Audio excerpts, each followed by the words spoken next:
toutes, bonjour à tous, bienvenue dans ce Read Club, un Read Club long format. Ouais, ça fait quasiment 2-3 semaines qu'il n'y en a pas eu sur la chaîne, mais bon, c'est les vacances, les enfants sont à la maison et il faut bien s'en occuper et surtout, il y a un peu plus de bruit à la maison, j'en profite qu'il fasse calme pour vous proposer ce long format. Aujourd'hui, on va parler d'un omnibus qui est peut-être pour moi l'omnibus le plus intéressant des derniers omnibus sortis et je vais vous expliquer pourquoi je veux parler de Daredevil par Frank Miller avec cette couverture qui pose un peu de fois controverse. C'est pas la plus belle couverture de celle proposée à l'intérieur de cet omnibus, mais une fois qu'on lit l'omnibus, on comprend pourquoi c'est cette couverture qui a été choisie, puisque c'est peut-être l'épisode le plus important de tout cet omnibus qui a été choisi. Dans cet omnibus, qu'est-ce qu'on retrouve? On trouve la série Daredevil de 1964, 158 à 161, le 163 à 191, ainsi qu'un What If datant de 1977, numéro 28. Voilà tout ce qu'on retrouve à l'intérieur. Alors, un omnibus par Frank Miller, qui est peut-être avec Alan Moore, un des deux scénaristes qui a amené la pierre la plus grosse à l'édifice des comics dans les années 80. Alan Moore, c'est Watchmen, entre autres, s'il fallait en citer qu'un seul. Eh bien, c'est peut-être les deux scénaristes qui ont apporté le plus aux comics, le plus de changements, puisqu'ils ont amené à traiter les héros, les super-héros de manière un peu plus noire, un peu plus consistant, avec des relations un peu plus fortes, et c'est ce qui fait plaisir dans ce Daredevil qui va réunir, je vous le dis tout de suite, les têtes d'affiche, puisque ce n'est pas un secret, on voit Elektra, on voit Bullseye et aussi le Caïd, qui est essentiellement un méchant pour moi de Daredevil, qui était très présent dans la série et très cool dans la série de Netflix qui avait réussi Disney+, on en avait déjà parlé. Et tous ces héros ont vraiment, tous ces héros et tous ces méchants sont vraiment traités du coup de manière un peu plus adulte, un peu plus sombre, un peu plus psychologique. Tout cela est vraiment très agréable. Alors pourquoi je dis que c'est un des omnibus peut-être les plus intéressants de ces derniers omnibus sortis? Simplement parce que Frank Miller n'est pas directement au scénario. Il est d'abord au dessin et il y a quelqu'un d'autre au scénario avec lui. Alors si je prends, c'est ça qui est pas facile au début de retrouver si on ne veut pas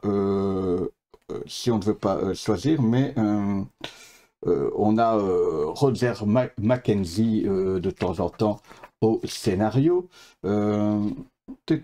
Voilà. Au début, c'est au scénario Roger Mackenzie et au dessin Frank Miller.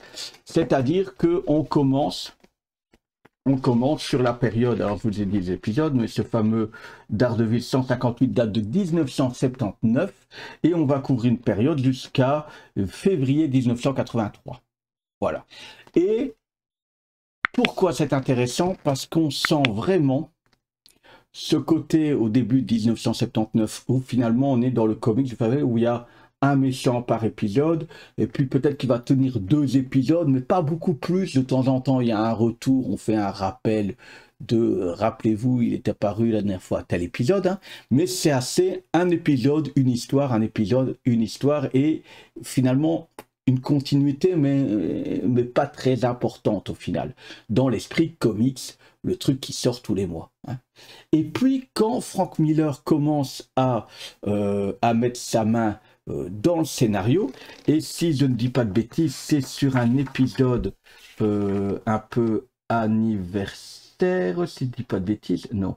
C'est sur celui-là, je vais dire une bêtise, mais il arrive au scénario à partir de quel épisode encore?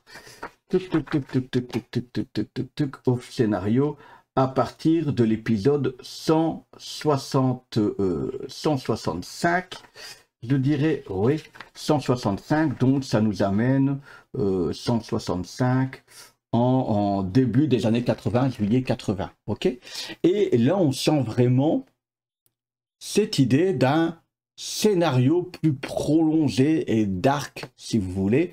On sent, au début, il utilise sa petite patte, la patte classique, je veux dire, du comics, pour au final venir vraiment mettre, donc quand je dis la petite patte, c'est, vous savez, cet épisode, un héros, etc. Mais tout doucement, on sent vraiment sa patte qui vient s'imprégner sur le récit et en faire le Daredevil de Miller, qui est si réputé, plus sombre, plus psychologique, hein, où on n'essaie pas à tuer des gens plus ou moins importants pour impacter le héros, modifier la donne. Tout ça vraiment devient quelque chose de très cool, vraiment nouveau. Et donc pourquoi je dis que cet omnibus est peut-être le plus intéressant, parce que vous savez, quand je vous ai parlé de l'omnibus de Byrne sur les 4 Fantastiques, je disais que c'était très rétro. Hein, vraiment, vraiment rétro. D'ailleurs, je suis en train de lire le Spider-Man omnibus de Stern, et j'ai le goût aussi de... C'est pas mauvais, c'est rétro, faut aimer le rétro. Mais là, je trouve qu'au début, on a un goût de rétro, et puis on a cette bascule, et donc on est vraiment dans un moment clé de l'histoire des comics qui se ressent très fort ici. Et ça en fait un omnibus très intéressant. On est sur du fin de rétro, et puis hop, dans une sorte de nouvelle génération de renaissance des années 80 pour Daredevil, et ça en fait vraiment quelque chose de très cool. Même dans le dessin, vous voyez, c'est tout le temps du Miller, hein. À un moment donné, Miller est au scénario, vous voyez, on passe de quelque chose comme ça, c'est du Miller, je trouve quand même un peu rétro, où finalement, on arrive à... alors, vous donner une planche, vous voyez, à ceci. Et rien que dans le texte, si on prend les premiers épisodes, vous savez, on est dans cette action où on décrit avec des bulles ce qu'on est en train de voir et les sensations psychologiques du personnage. Or, en deuxième partie, je vous dis, c'est ça qui est drôle, c'est que on est dans du psychologique, mais regardez, sur des bagarres, quand c'est la bagarre, eh bien, plus besoin de texte, on laisse le dessin s'exprimer. Le dessin de Miller, et vous voyez comment ça change, hein. Au final, regardez, comment tout d'un coup, le dessin de Miller, une fois qu'il a les pleins pouvoirs, où il est au scénario et au dessin, devient vraiment tout autre chose. Moi, j'adore vraiment ce côté-là, où on a ce genre de choses. Hein. Vous voyez, c'est vraiment très cool. Vous voyez, des jeux d'ombre, etc.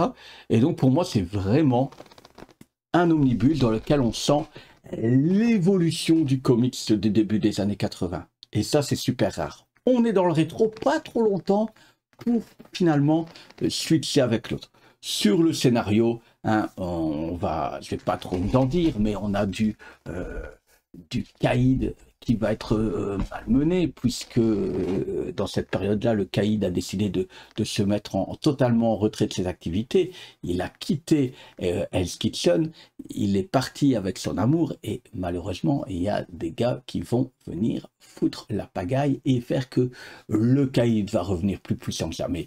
Bullseye va être plus fort que jamais et va poser un acte décisif. On a cet amour entre Daredevil et Elektra qui est très présent, et parce que Daredevil c'est un sacré dragueur, hein. On a aussi du Black Widow qui est dans le coin, etc. Voilà, ça va être vraiment très puissant. On va avoir Styx qui va être là le maître formateur de Matt Murdock. Donc on est vraiment sur quelque chose de très puissant. Daredevil va être malmené, c'est savoureux, c'est vraiment, pour moi, s'il y avait un omnibus actuellement à acheter, c'est cette Daredevil de Frank Miller. D'ailleurs, comme d'habitude, hein, je mets des liens en description, vous en faites ce que vous voulez. Voilà, allez, je préfère que vous alliez chez votre petit sur votre petit comic shop, c'est pas de souci. Moi, je vous mets des liens Amazon et c'est un lien partenaire, donc ça me permet un petit peu de subventionner mes lectures, mais franchement, très peu. Hein. Pour tout vous dire, j'ai touché 25 balles en un an. Comme ça, voilà, hein. Vous achetez quelque chose et je touche 3% de ce que vous achetez. Donc, autrement dit, sur un comics à 20 balles, eh ben, 20 balles, ben, je touche 6 cents au mieux, au mieux. Voilà, et voilà. Mais je vous conseille d'aller dans votre petit comic shop. Si vous n'en avez pas et que vous achetez sur Amazon, ben, passez par mon lien. Ça fait toujours plaisir. Voilà pour ce Daredevil, vraiment iconique pour moi. Si vous n'aimez pas regarder mes shorts, ça arrive. Hein, c'était une manière pour moi de garder contact le temps que je fasse des longues formes. Je ferai sûrement, je ne sais pas si je vais le traiter en vidéo sur Scorch ou bien je ferai j'ai terminé de le lire, je ferai un bilan après trois tomes de Scorch, de Gunslinger et de Kingspawn. C'est sûrement ce que je ferai. Je vous parlerai sûrement bientôt. J'ai mis la main sur les 3 derniers volumes en Angle Moss de Geoff Johns présente Superman. Il y a du bon, il y a du moins bon dedans. Hein. On va dire qu'il y a 2 bons et un catastrophique pour moi. Je vous en parlerai sûrement sur une vidéo longue forme parce que sur un short, ça va être bâclé. Je n'y reviendrai plus. Hein. Je l'ai traité en short, la série Secret Invasion. J'ai lu Secret Invasion. Je n'y reviendrai pas, sauf si vous voulez vraiment qu'on en parle. Mais pour moi, c'est bon. Vous pouvez aller lire. Il y a ça en must-have. Je ne sais plus, je pense que j'ai payé 16 balles en must-have. Oui, en must-have. Je dis pas de bêtises. Donc voilà, si vous voulez... moi, ça m'intéressait. Je l'avais jamais lu finalement. Je pensais que je l'avais lu, mais non.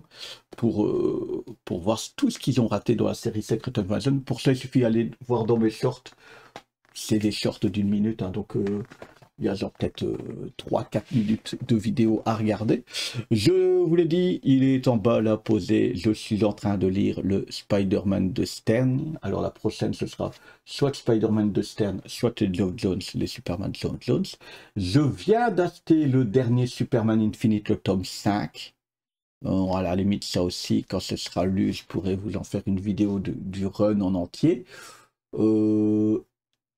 Ben, je vous l'ai mis hein, sur un short si vous avez regardé. J'ai le... Oh, une fois que je dois le dire. Le dernier omnibus de... Oh, voilà. J'avais pris une vidéo sans bugger, ça doit arriver maintenant. Les Thunderbolts. Voilà. Sont chez moi là, mais je veux terminer Sterns avant et je vous dis, je suis en train de m'accrocher. Donc voilà un petit peu le programme de ce retour. Je ne sais pas vous promettre qu'il y aura encore une vidéo toutes les semaines pour l'instant. Cette semaine, oui, j'aimerais bien la semaine prochaine, mais bon, je dois trouver des moments de calme à la maison. Encore un grand merci pour ceux qui se sont abonnés. Hein, c'est là quelque part, là, peut-être en dessous. Merci à ceux qui partagent les vidéos. Il y en a quelques-uns qui partagent les vidéos, que ce soit sur Facebook ou autre. Ça permet d'avoir un nouveau public, une nouvelle visibilité que moi je ne peux pas toucher, hein, malheureusement. Et merci à ceux qui regardent la vidéo jusqu'au bout. Je le sais parce que généralement, du coup, vous remarquez qu'il y a un chat qui est passé, qu'il s'est passé un truc à la fin. Voilà, si vous restez jusqu'à la fin, hop, vous avez réussi à avoir cette imitation folle de Daredevil. On se retrouve tout bientôt pour un prochain Read Club. Ciao, ciao.